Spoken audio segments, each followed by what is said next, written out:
Hello YouTube, my name is Nero, and today we have some Call of Duty Advanced Warfare and another episode of DNA Saturday, which is the weekly series here on my channel, where subscribers send me in DNA bombs. Now this gameplay itself is pretty unique. I will go out of my way to say this is probably the easiest quote-unquote gameplay to ever be featured here on my YouTube channel. What we're doing here is actually a game of Infected here on the map Riot, and the gameplay itself is being brought to you by a guy that goes by the name of Itz Khaoz. And if you guys would like to check out his YouTube channel, there is going to be a link to it at the very top of the video description. So we featured a number of Infected gameplays here on my channel so far. Not so much here in Advanced Warfare, right? Not much in Advanced Warfare. We saw a lot more of them last year with Call of Duty Ghost. But Infected DNA bombs, Infected chem strikes, are they legit? Do they count? I think is kind of like the topic I want to discuss here for this video. I am in the camp that Infected DNA bombs, while sometimes they can be ridiculously easy looking, like in this gameplay, I would still consider them to be legitimate gameplays. I would still consider them to be a difficult feat within gaming that not everybody can do. Myself as a perfect example, I've played a lot of Infected, not so much in Advanced Warfare. I've actually played I could probably count on two hands the amount of times I've played Infected in Advanced Warfare.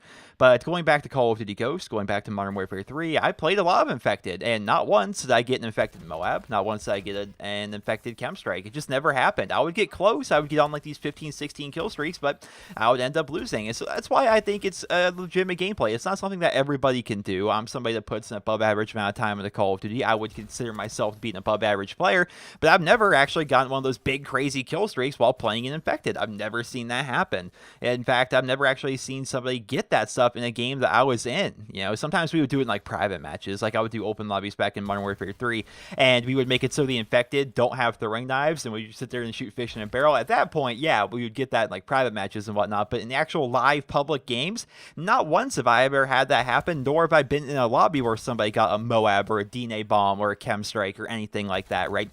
So I'm always been a proponent that yes, this is legitimate gameplay, although there's definitely some people that would argue on the opposite end, because you'll be seeing a gameplay like this where he's kind of like standing at the end of this what would you even call this, like a walkway out here in the basketball courts. I don't know what you would call this little area, and sometimes he's gonna have little moments like that where the guy gets very close to him. He's gonna dodge a throwing knife later on, or I guess we would call it like a tomahawk, whatever you call the throwing things in this game, a spike drone. I know they're called spike drones, but instinctively, just after years of that, like burning this into my brain, I call them throwing knives. I call them occasionally tomahawks as well, but rarely do I actually call them spike drones. But regardless, he's gonna end up dodging one of them, and it's gonna be pretty insane. You'll be seeing it, like it's gonna whiz like right past his left cheek. Like it'll be very obvious when it happens that yeah, that thing was like 2 inches away from like actually taking him out and ending his kill streak. So if you guys let me know in the comments, what do you guys think about Infected DNA bomb gameplay, Infected chem strike gameplay, Infected Moab gameplay? Like I would say they're still impressive. I will always argue, I'll argue to the death that it is impressive gameplay. It is fun to watch, but I would still say it's also not on the same tier as, like, I think right there is actually where he ends up dodging the spike drone. But I would say it's not on the same tier as like an MP11 ground war DNA bomb, or you know, having somebody get one in like a different game mode, because I feel as though it's a little bit easier while playing Infected, but by no means is it a gimme. By no means is it super easy, and things are going to start getting hectic as they usually do here in Infected. But our guy Itz Khaoz here is going to just stay calm, cool, and collected, and jump around a lot when the guy gets close to him. But it's gonna get a little bit it's gonna get a bit more intense here towards the end of the DNA bomb, which is kind of one of the things that attracts me to watching Infected gameplay. Is initially it starts off slow, and you want to see like how do other people play Infected, and where do they go, what spots do they use as compared to your spots. Right here he loses the guys who's like, jump. He's like, it's like there's a spider like crawling around on the floor, or there's like a mouse that came into your room or something like that, and you're just like jumping around like, where'd it go, It sounds like what he does right there. But I would say, yeah, again, I would say that, you know, it is impressive to watch and it's hard to do, but one of the things that I think is the most exciting about it is towards the end of the gameplay, as more and more people become infected, it gets faster and faster and becomes more intense. It's like this snowball effect that you even think you see it in like zombies. Like the higher rounds you get, like the more zombies end up coming out, the more powerful they are, and you're just kind of like getting swarmed, as compared to the first couple rounds in zombies where it's kind of like, okay, where are they? This is taking forever, hurry this along. You know, and right there is actually where he picks up the DNA bomb. So that's my opinion on Infected gameplays, and hopefully you guys all enjoyed the video. thank you once again to Itz Khaoz for submitting this gameplay with a nice final score there of 47-1. Unfortunately, he didn't survive out, which I've rarely ever seen anybody actually survive out like the entirety of the match.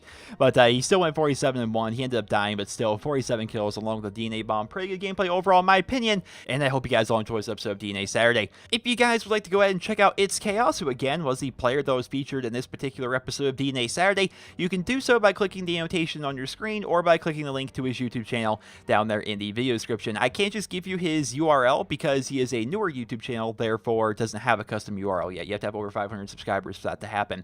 Over there, he makes Call of Duty content. He's been making a lot of it lately, no doubt preparing for Black Ops 3. In fact, his latest video was actually this particular gameplay, this DNA bomb that you saw here in this video, but that's also his celebration video for hitting 100 subscribers, which congratulations on that.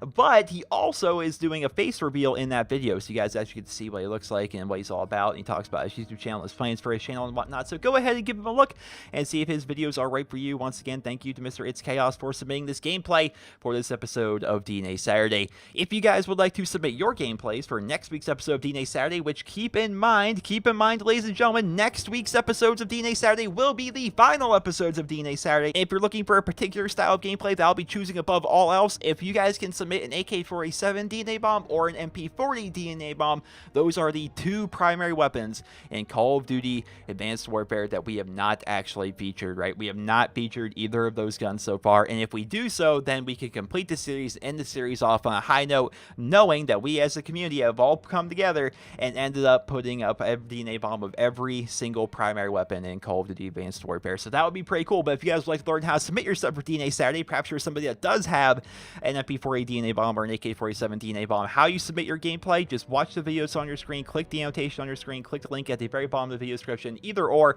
it'll take you over there to that video, and that video will teach you everything you would ever want to know about submitting your stuff for DNA Saturday. Well, ladies and gentlemen, I hope you guys all enjoyed this video. Remember to leave a rating, and I hope you guys all have a wonderful day.